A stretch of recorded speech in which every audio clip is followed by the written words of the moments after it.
Hello, listeners. I'm Timstradamus, and it's Monday. And with me, as always, is my talented and beautiful co-hostess, Voyse. Good morning, Timstradamus, and welcome all listeners to Hey, I don't remember ordering Monday with my morning coffee. I wouldn't have ordered it because I hate coffee. How dare you? Voyse and I enjoy reading and talking about stories on the internet that are interesting, funny, and dramatic. Because of our love of stories, we've come together and created this channel to share with you those experiences. And hopefully give you some food for thought. Well, my worrisome Virgo, it's your turn this week. Dear Virgo, this month the stars are aligning to bring you a series of exciting opportunities and transformative experiences. The cosmos has some surprises in store for you, and a chance encounter in the month might just be the catalyst for some significant changes in your life. In the realm of your subconscious, expect intense dreams to manifest. These dreams may not only be vivid, but also hold hidden messages and symbolism that can guide you towards making important life decisions. Pay close attention to them, as they may offer brilliant creative insights and solutions to the challenges you're facing. Your focus will primarily be on a specific project or endeavor, and a big reorganization might take center stage in your list of priorities. While this will demand dedication and hard work, the key to maintaining your well-being during this period lies in making time for yourself. Remember to take breaks, relax, and engage in activities that bring you joy. Nurture your creative side, as it can contribute positivity towards your project's success. This month, the universe encourages you to kick old habits and rework your routines. Embrace change, as it could open doors to new possibilities and personal growth. As a methodical and analytical Virgo, you may be hesitant about change, but trust that the cosmic energies are supporting you in your journey. While focusing on your project is essential, don't forget to also devote some energy to self-improvement and introspection. This is an excellent time to reassess your goals, values, and aspirations. What changes do you want to see in your life? What do you need to let go of to make room for new opportunities? Overall, mid-August is promising to be a dynamic and transformative month for you, dear Virgo. Embrace the chance encounters, heed the messages from your intense dreams, and trust in your brilliant creative insights. Embrace change, be kind to yourself, and stay open to the possibilities that lie ahead. Sounds like Virgo has a busy month ahead. Now that we have our weekly reading done for the week, why don't we jump right into the stories? We'll enjoy my morning cup of brew. What did you brew this morning? Well, the hint is on the little divoom right behind you. Peaches. That's right. I made you a black tea with some peaches in it. Ooh. Oh, yeah. That's really good. That's definitely a 4 out of 5. Well, I'm glad that you enjoyed it. After we went to that little farmer's market a couple weeks ago when we went to the cabin, I really loved the peaches that were there, and I got really inspired by it. It definitely inspired her. She ate a lot of peaches on our trip. Yes, and it was so good. For any listeners wanting to follow along, all story links are in the description below. For our first story. Am I the a-hole for leaving my kid in the car while I drank with my buddies? Yesterday, I had a plan to meet up with some friends at a bar in the evening. We hadn't seen each other in a while, so I was really looking forward to it. However, the babysitter that usually watches my 8-year-old son bailed on me last minute, and my wife was away on a business trip. I decided to take my son with me, hoping he would maybe play on his tablet or read a book in the car while I caught up with my friends. I made sure to park in a well-lit, safe area close to the bar where I could check on him periodically. I also ensured that the car was temperature controlled with enough ventilation and left a bottle of water and some snacks for him. I planned to be in the bar for only 45 minutes and kept stepping out every 10 to 15 minutes to check on him, which I did. The whole time, he seemed perfectly okay, engrossed in his game. When I told my wife about it, she was livid. She said I was irresponsible and had endangered our son. My friends also seemed taken aback when I mentioned why I kept stepping out of the bar. So Reddit, am I the a-hole here? I thought I had taken all the necessary precautions and nothing had happened, but the reactions from my wife and friends make me second guess myself. What is the story you picked for us to start Monday off? A little adventurous, I would say. How old is OP? Doesn't say. Okay.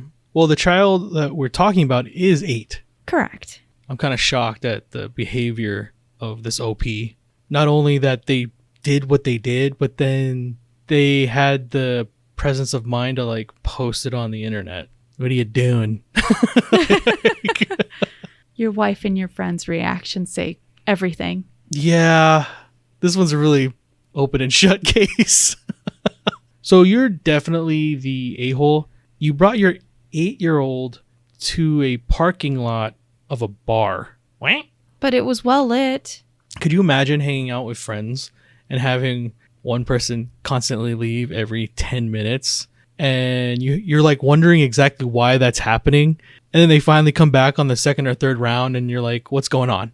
And they hit you with, oh, by the way, I'm just checking in on my child, my 8-year-old in the car that I'm leaving alone. So I think it would be more believable for me in that moment to have thought that they were doing something that was pretty shady. I mean, Sure. like maybe talking to a side mistress or something. But Other to be things. told that instead I'm going out there to check on my kid that I've left essentially locked in the car with the air on. But don't worry, they have a tablet or book and some snacks and 1 bottle of water. So they're fine. I think I'd be more shocked about that.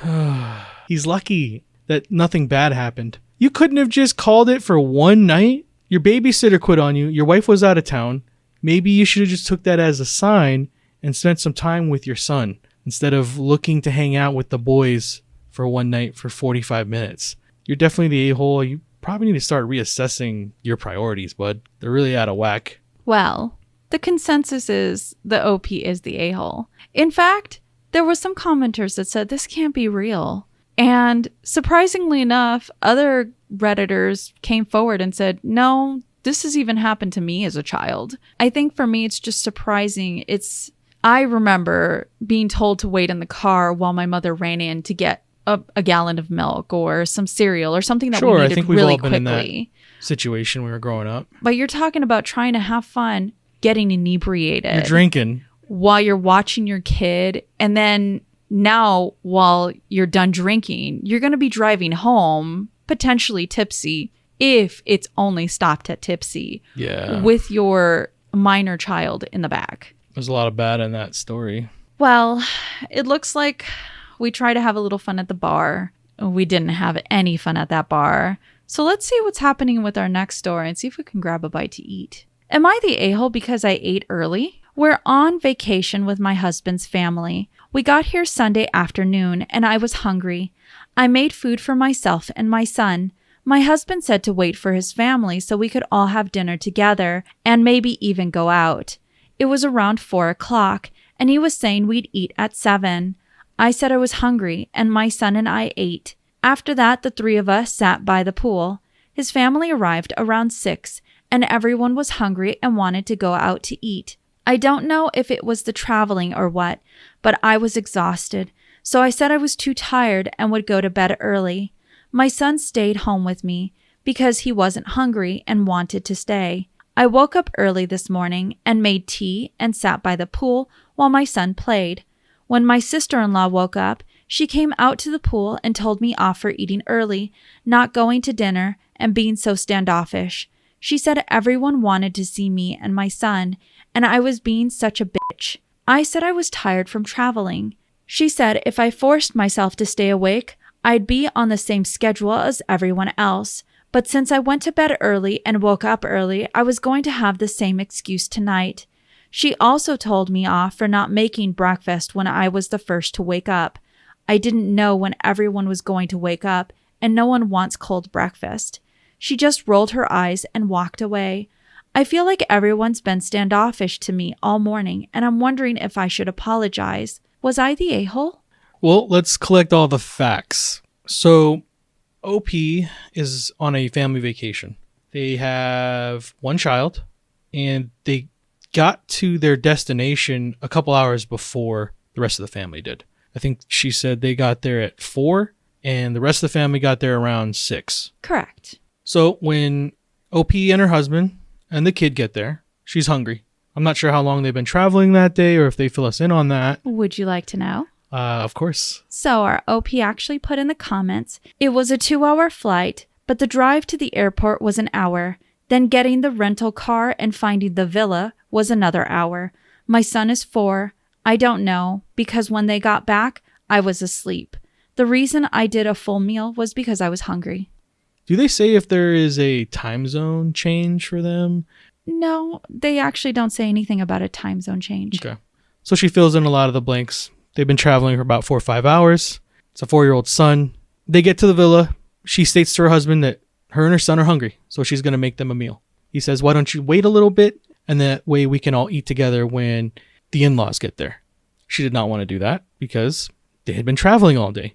They have a 4-year-old son. It's important. You have to keep up on eating times. So she proceeds to make the meal, and they have it, and they eat, and then they spend however long it takes. I think the in-laws arrive, an hour or two later after that? Correct, at 6 o'clock. And they're enjoying their time till then. They said they're hanging out by the pool. They've already eaten, so they're good to go.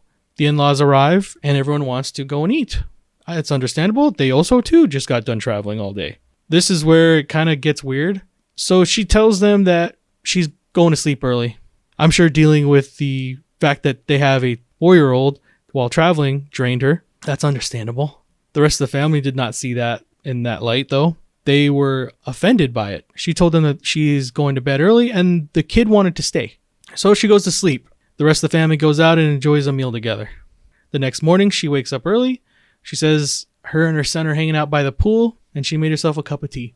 Unbeknownst to her, I guess the rest of the family was already stewing in her decision from the other night. So her sister-in-law, I think, is who comes up to her, right? Correct. And she's just ready for it. Comes up to her and then goes ahead and starts up with, how dare you not come out with us? Calls her a bitch. Yeah, calls her that. That's pretty intense to start off the morning like that. Tells her that she should have just stayed up and to be on their cycle. And now she has another excuse for doing it all over again this night. And then she ends off this lovely conversation they're having, on vacation, by the way, with, why didn't you make us all breakfast? I can understand why OP, let's say for sake of argument, the traveling didn't get to her. Let's say that she wasn't that hungry. Let's say that maybe some of it was a little bit of avoidance. Do you blame her if that's how the family's treating her on vacation? No, I don't. Is it easy to almost surmise that this is the type of treatment that's been happening to her through this family for maybe a while? I could see it. Because I don't imagine you guys having a good relationship, being understanding and respectful of each other as a family, and then that is how you talk to someone the first time there's a problem. Nuh-uh. So maybe there is a little hint of that in there. You have zero understanding or compassion for anyone. Why hang around with those type of people? Especially if you know that you're walking on eggshells. So OP, I definitely don't believe you are the a-hole. I hope that your husband's in your court, though. It kind of sounds like maybe not, especially if they're having this type of reaction to you. You'd think he would have went ahead and stomped that out and said, she's tired. It's been a long day. We traveled with a 4-year-old. Well, unfortunately, we'll never know that. At least so far. I haven't seen any response from her saying that her husband has backed her up regarding this whole thing. And the consensus agrees with you when they also think that she's not the a-hole. And a lot of people actually empathize, saying, the hardest part about going on vacation is the traveling. Sure. There's so much that leads up to that stress that to want someone to stay up and be uncomfortable because they want you to sit there and eat with them with probably a very tired 4-year-old is uncalled for. I mean, I can even think every time we've traveled, that night of sleep, the day you travel, is amazing. Oh, yes, because you just conk it's like the sound right of sleep I get. So, I mean, if you think about it, you have everything that leads up to that event. You're packing, making sure everything's there, making sure whatever reservations you have or travel arrangements, everything aligns. Nothing's canceled or delayed. And then on top of that, you have to make sure that everybody else that's coming with you has everything too. It's not just your stuff, but it's our son's stuff. And it's your stuff with my stuff and making sure that we're going to account for everything coming back. I can just imagine how stressful it is. We have our son who's old enough to put his stuff together, but you have a 4-year-old and you're trying to make sure that every little thing that he's got is together. And that's 5 hours of pure travel. Yeah. 5 hours. And you're right. You don't know if they've changed time zones. It blows my mind that there's no understanding that they're with a toddler. And then this whole thing at the very end really bothers me. Why didn't you cook breakfast for all of us the second you woke up? Oh, yes. Why was that a requirement of her? It definitely ruffled my feathers. If anything, for me, it was a combination of accusatory and being voluntold to do something. Yeah. And, she even gave her a nice answer back, which was, hey, no one wants to eat breakfast cold. She gave her much more than her sister-in-law deserved. Because if you came at me like that, assuming that I was going to cook for people, not having asked it, but just because of the fact that I woke up early. Are you serious? No, that's inappropriate. Your sister-in-law sucks. I hope that it just is the sister-in-law and not the rest of them. But normally... She said the whole family was standoffish towards her. Oh, gosh, I forgot about that. Yeah. It sounds like your family is crappy. Unfortunately so. Well, I know we kind of missed that meal. Slept in a little too late. Let's see if we can get another bite to eat in this next story. Am I the a-hole for getting mad because I said I wasn't hungry and he got me food anyway? I'm not the typical woman because I like sex and I don't get emotions involved. I like to hang with the guys, even though they think they aren't as much drama than women, even though they're about the same. I feel like they just give it straight instead of talking about you behind your back. I digress. I also mean what I say, and I feel like I'm never listened to. Also, I'm 5'2", 145 pounds, and trying to get back to 135 pounds, and it's been difficult due to the plateau. Boyfriend, 38 male, and I, 33 female, have been dating for almost 2 years. Here's where Am I the A-hole comes into play. Boyfriend driving home from work calling to ask, "Are you hungry?" I said, "A little, but I don't know what I want. Everything out is usually too heavy for me." He said, "Okay, I'll call you back when I figure out where I'm going." Calls back 2 minutes later. He's going to Mexican. Okay. Me, "Nah, I don't feel like Mexican. I don't eat a lot, so I was just going to have a yogurt." Why does he come home and bring me a quesadilla and chips and salsa? I said I didn't want anything from the Mexican restaurant. If I'm the problem, then I'll eat crow. But I don't know why he can't take me for my word. He asked the question. I gave you my answer, and still he decides, nah, I know what she wants. That's so rude, right? Am I the a-hole? Too long, don't read. Him asking me a question, I tell him the answer. Apparently it's not good enough or he knows better, then undermines me or keeps asking the same question even after I answer. WTF? This is not the first time he's done this. He knows that I'm trying to lose weight. So, am I the a-hole? This is Bebas Pasta Meatball. So, ROP says it. She is 32 and her boyfriend is 38. She's trying to lose weight right now. 10 pounds. Everyone wants to be a little healthier. Just her goal right now. I love the start of it. I'm not your typical girl. I love when people start their anything's off with "I'm not your typical so-and-so." You still sound like you're stuck in the teenage years for some reason, but maybe that's just me. So you said it, you're watching what you eat and you don't eat very much right now. Your boyfriend is on the way home from work. He gives you a call and he's gonna go pick up dinner. And he asks you what you'd like. And I think you tell him you're not sure. And at that time, he's not sure either yet. So he says he'll give you a call back when he figures it out. A couple minutes later, gives you a ring, and he tells you he's going to go get some Mexican food. You tell him you're not feeling it, and tell him that you're going to have a yogurt, I think. So he gets home with the food, and he got you a quesadilla, salsa, and chips. I'm failing to understand where the bad happened, because nowhere in your story do you say that he's forcing you to eat the food that he bought. That's very true. You could have just saved it for another time. Yeah, I understand the story of reheating and stuff like that, or trying to save money. There's a lot of other things that you could have posted this with, but I didn't hear any of that.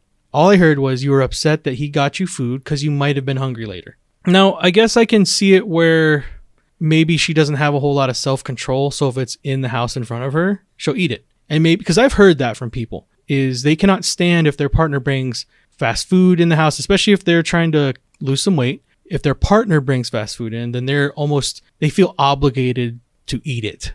Like me and cookies. So, yes. There is not a single cookie that survives me. In this case, OP, I believe that you are the a-hole. I don't see where him picking you up a little something was wrong.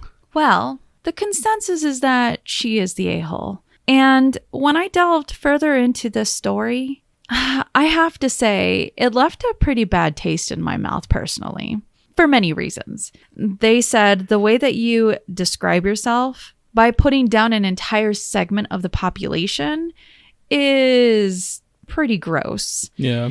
So they actually try to combat this, saying, you know, my boyfriend, he's the one that told me this stuff. He describes me as this, and that's just how I started this off with. And a lot of Redditors were coming back and saying that whole first paragraph truly didn't really need to be in your post to begin with, regardless of whatever it is that your boyfriend does tell you. And if that's how you go ahead and describe yourself just because your boyfriend says it, and that's supposed to be compliments between your boyfriend and you, not for you and the whole world as a sort of up on a pedestal sort of feeling. Yeah.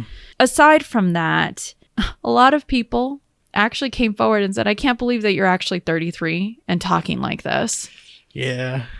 It really does give high school vibes, where going further into how it is that she talks to Redditors and the responses, she actually put down that he never listens to her. In fact, she says in an example that sometimes he'll say, why are you pouting? And she goes, I'm not pouting, I'm just tired. And he goes, no, you're actually pouting. So why are you pouting? And she goes, no, I'm truly just tired. And he goes, no, I know what's best for you. You're actually pouting. If that's the type of relationship that you have with someone, that's not a very healthy relationship if they're not listening. Definitely. However, I come back to, for me personally, looking at how this person writes and describes themselves in the situation. You've only been, well, first she says in the post that she was with this boyfriend for 2 years. And then in the comments, she puts that she's only been with him for 1.5 years. They haven't been together for very long. And the way that she describes it is that like she's over it, but she never says that she's talked to him about this problem that she's over, more that she's just annoyed with it. Okay, so she's not used to having communication in a relationship is what we're saying. I feel like it's between that. For me, and mind you, this is just my perspective looking in, her way of not properly communicating with him. Or if she does and he's not listening, it's probably not a relationship you should be in. And maybe that's what she's trying to tell us, is her frustration is kind of boring out on the story. Correct. Because he's not choosing to listen at all.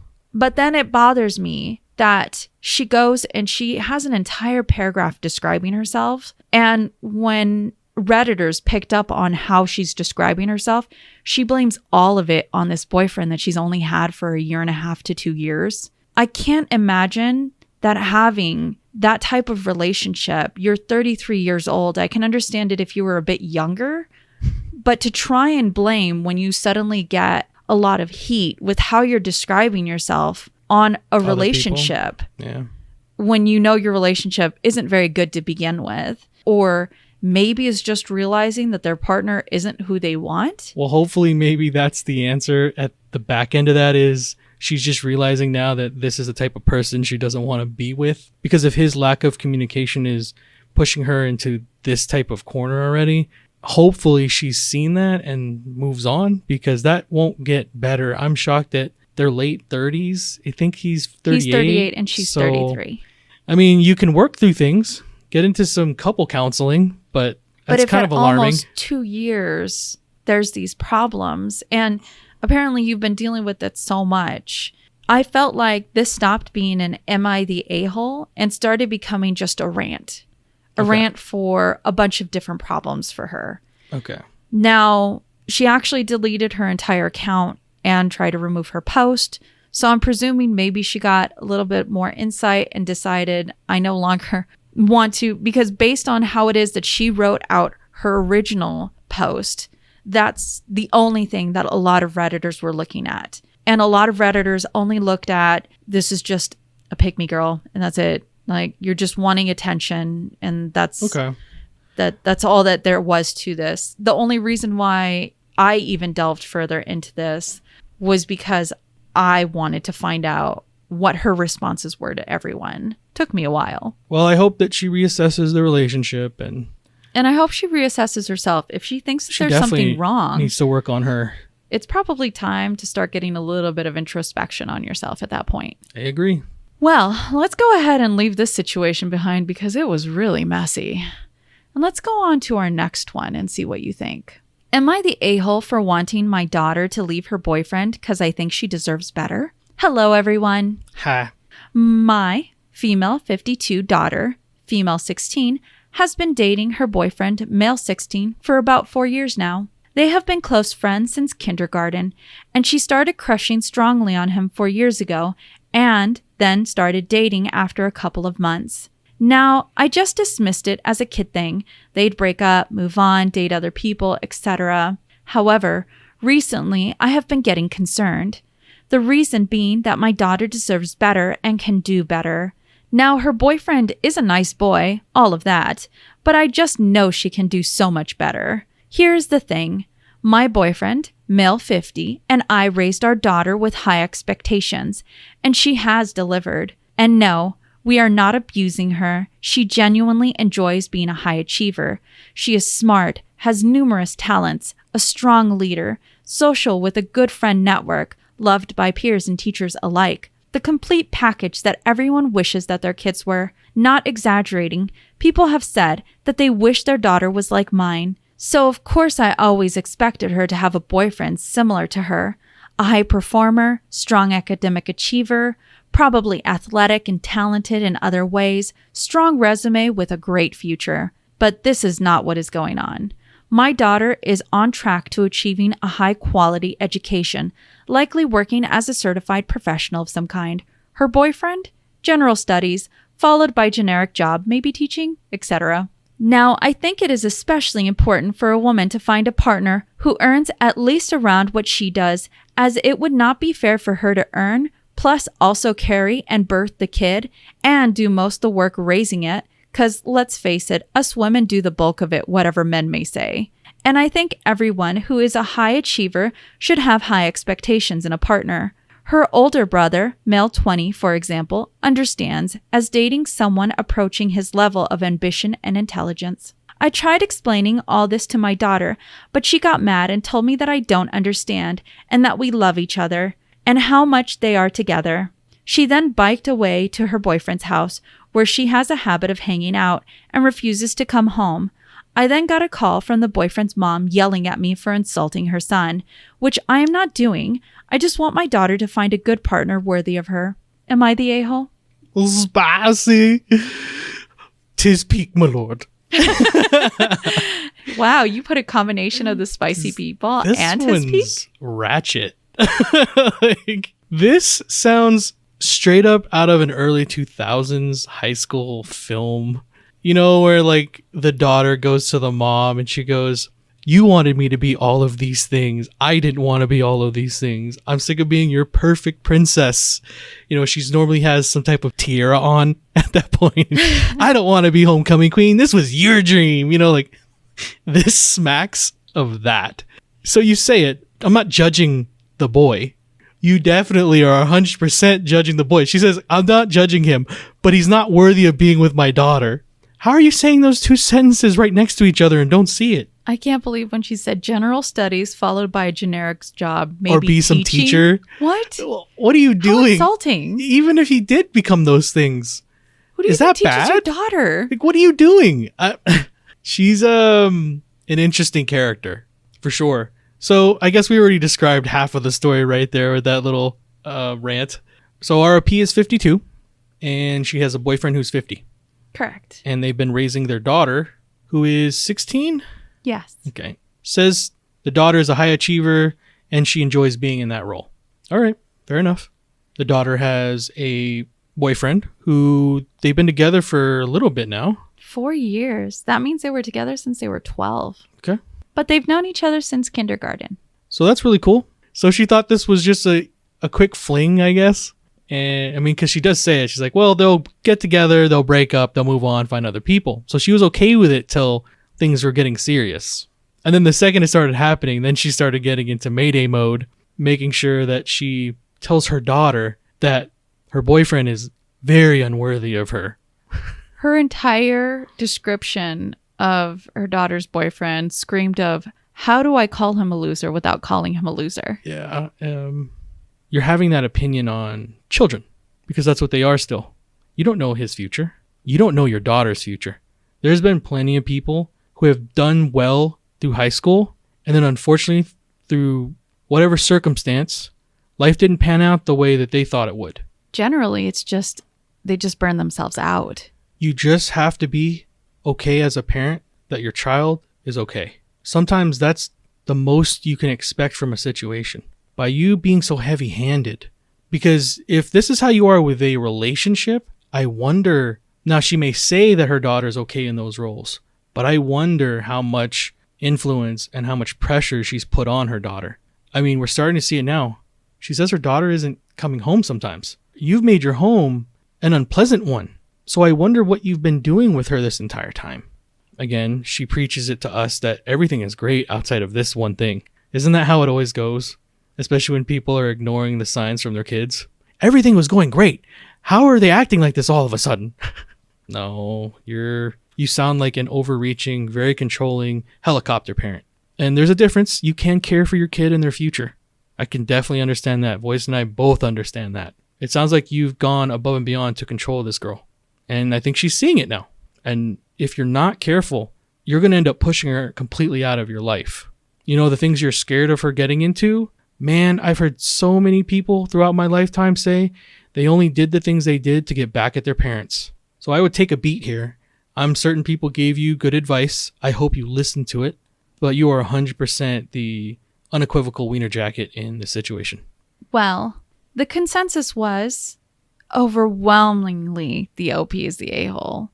In fact, there was one commenter who actually said, your daughter needs this relationship. If your daughter is an overachiever like me, then you'll know sometimes when people overachieve, they forget themselves. They lose themselves in whatever goals that they have. And they need somebody to help ground them, to remind them that they are just them. And sometimes having someone who's not an excessive overachiever is just what that person needs. Just like this commenter said that they have their other half.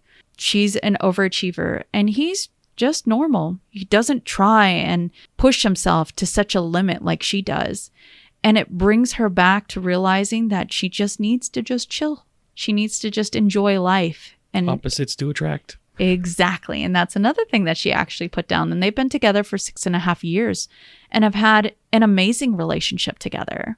That's why I always find it funny when people do look for themselves in partners and you're like, do you really want yourself in a partner? Now, it's good to meet in the middle on certain things in your relationship and have similar ideas on life, but it's also good to have someone be very different from you. Like, you and me couldn't be more opposite in what we like.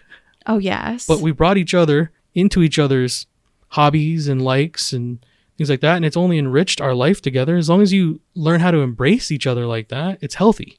Oh, definitely. If anything, just this channel. Would we have ever done it separately? Possibly not.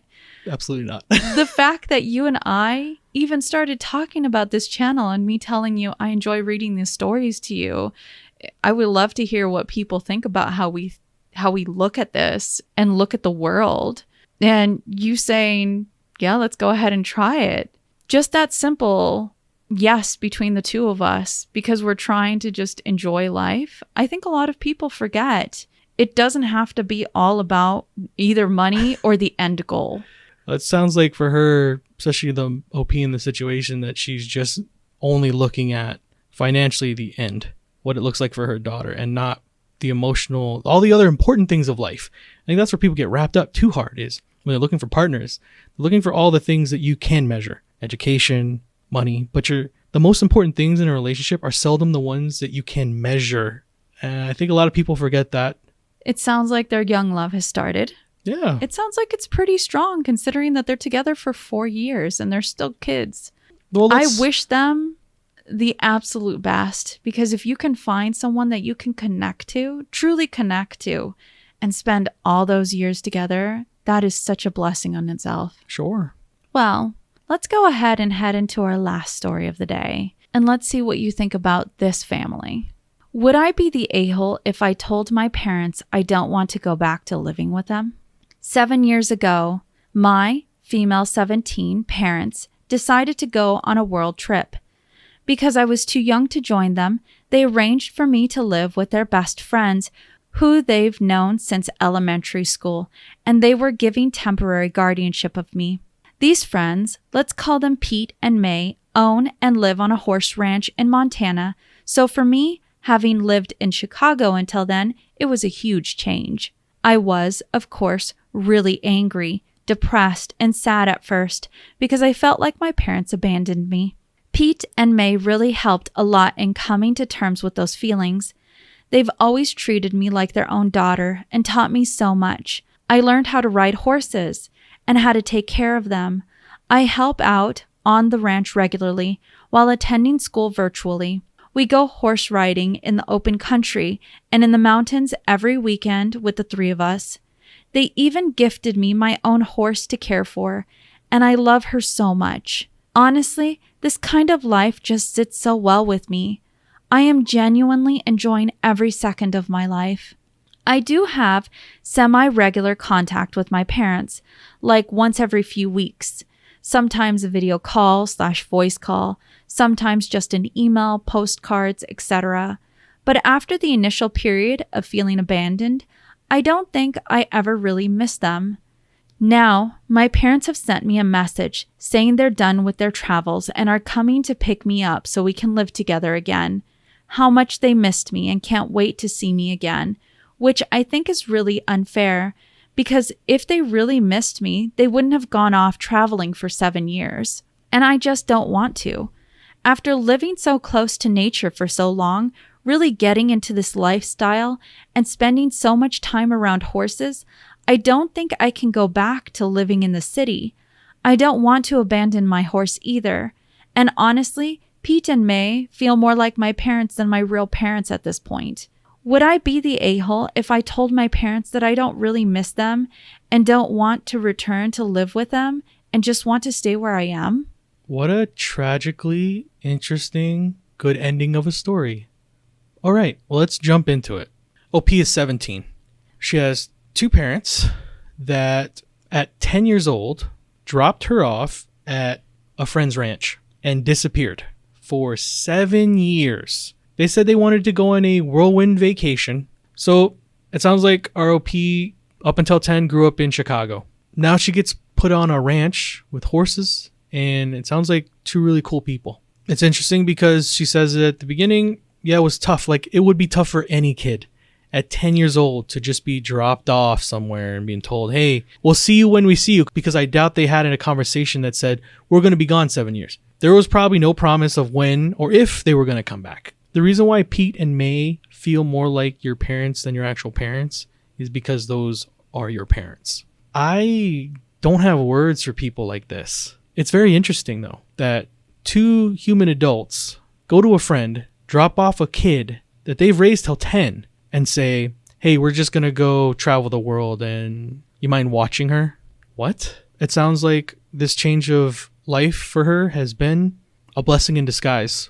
She gets to go out into the countryside. Sounds like a glove to a hand. So she enjoys it. Sounds like May and Pete have embraced her as a daughter that they didn't have. They got her a horse. That is their daughter. And there'd be no way I would give her back. I'm certain that they probably have some stake in a courtroom. Oh, yes, especially if they have had guardianship for that long. And I hope that they exercise that, because these 2 biological parents, I wouldn't trust them with a kid. It was as easy enough to ship yours off somewhere when they were 10. No, I wouldn't trust you with a child. Get out of here with that. You're not parents. It was convenient enough for them to be parents till the child got in the way of what they wanted to do with their lives. That's not acceptable. So 7 years passes. She's growing up. All her formative years are when these 2 are missing. They come up out of the blue. Now, she says that they have been in contact every few weeks with phone calls and stuff like that. And she says she doesn't really feel a connection to them. Do you blame her? I wouldn't. I don't. So 7 years passes, and now they're like, hey, by the way, we're coming to pick you up, and you can come back and live with us, because now we're done with our wants. Time to be a family again. Yay. No, you're better off just leaving her where you left her. She's thriving without you. And the fact that you 2 can't see it, again, shows me how selfish you are. First, for abandoning her at 10, and then again for going, by the way, you've made roots. You have a family. Everything you love is now in Montana with Pete and May. but let's uproot you again and you can come live with us. It's going to be fantastic. Nah. OP, please tell your biological parents exactly how you feel. And I would definitely stress, if they can't respect that, get the courts involved. Because I'm almost certain that you, Pete, and May have a good case. You're definitely not the a-hole. Well, the consensus is our OP is not the a-hole. In fact, I've got a couple updates, so let me go ahead and read those out loud to you. Update. I didn't expect this to get so many responses. I'm going to try and answer some questions that a lot of people have, though honestly, I don't really know a lot of things either. I had a conversation with Pete and May, but they didn't really seem clear on many details either. First off, and probably the most important one, I asked them if they'd allow me to stay, and they told me they consider me their daughter, so I can stay as long as I want. They'd love to have me around. So at least regardless of what happens, I at least have a place to call home. Secondly, a lot of people mentioned that maybe my parents are on the run from the law or something else. I never even thought about that possibility. I guess it could be true, but I don't really know how to find out, though it's a bit of a scary thought. Thirdly, when Pete and May agreed to take me in, my parents apparently just said that they'd go out of the country for a little while. Pete and May took me in under the condition that my parents would visit often, and they agreed, but we know how that went. Pete and May would often call my parents telling them to come visit because I needed my parents, but they never came. Pete and May eventually realized, after 1 year, that there'd be a reasonable chance that my parents would not come back, despite the semi-regular contact they had with me. So they would raise me the best that they could themselves. Asking about how my parents were when they were younger, apparently my parents have always been a bit strange, very little sense of responsibility, never taking things seriously, always getting in trouble. Guess they didn't really grow out of that phase. This coming weekend, I'm going to sit down with Pete and write a proper response to my parents because I don't think I'd be able to write a message without getting emotional. Hopefully, once my parents read it, things will go like I want them to go, because the more I read the replies here, the more unsure I am about what kind of people my parents actually are. And now let me go on to our last update from our OP. So I'm not really sure how posting updates on the subreddit works, so I'm just going to post it on my profile instead. Hopefully it's visible. Last weekend, I've written a long message with Pete, focusing on what a lot of people have been saying. Things like I want to finish my school here, that I'm already preparing for college here, how all my friends are here, those kinds of things. And that because of that, I don't want to leave here to begin everything new again in the city. I didn't write anything about not missing them or anything that could cause trouble. I haven't gotten a reply yet. I don't expect one soon, since they've always taken weeks to reply before. Secondly, I tried to do a search for my parents' names to see whether they're wanted or otherwise running away from something, but wasn't able to find anything. I'm not sure if it's because they have relatively common names or because I'm just bad at searching. One part of me is also scared to look deeper. Some people recommended hiring a private investigator, but aside from it costing a lot of money, I'm not really sure if I actually want to know anymore. I'm not sure if it's better to have parents who are negligent and just decided to travel for years for fun, or to have parents who are criminals who were on the run from the law.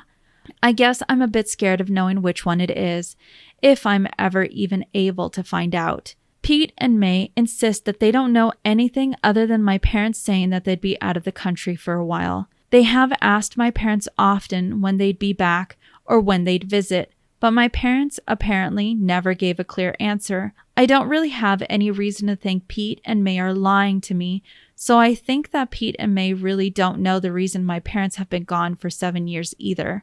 So I guess now I'm just waiting until my parents respond to my message. It's kind of nerve-wracking not knowing what kind of reply I'll get. Very interesting story. It is. In this, I just wanted to show that while this was unexpected for OP, she seems to be taking everything in stride really well. She's got a very strong support network with what I do consider to be her parents now. Oh, definitely her parents. And the fact that they've tried to watch out for her, I think is pretty admirable, because they really didn't have any skin in the game when it came to this one. Sure. Yeah, I just hope that she gets closure from her biological parents and maybe they just understand where she's coming from and they don't push the subject, because it doesn't sound like they have her best interests at heart. Oh, definitely not. And if anything, hearing that they probably won't even respond for a few more weeks. I think she's probably safe over where she's at. Definitely. If anything, she's almost of age. She's 17. She'll be 18 soon. And she's about already to go to got college. a plan. Yep. There's a whole lot of things that are in place. She has roots. So I hope that the biological parents can see that and just learn to live with the choices they made 7 years ago. Is that our last story? That is our last story. It's kind of a good way to end it off. It's a bittersweet story. Yeah, I would say that. Well, as our stories come to a close, don't forget, you see in the world what you carry in your heart. If you have enjoyed listening to us read and talk about today's stories, please rate, subscribe, and turn on notifications for new content. We are regularly posting on Monday, Wednesdays, and Fridays. As always, listeners, we look forward to hearing your opinions in the comments below. And remember, if you post it, maybe we'll see it on the internet.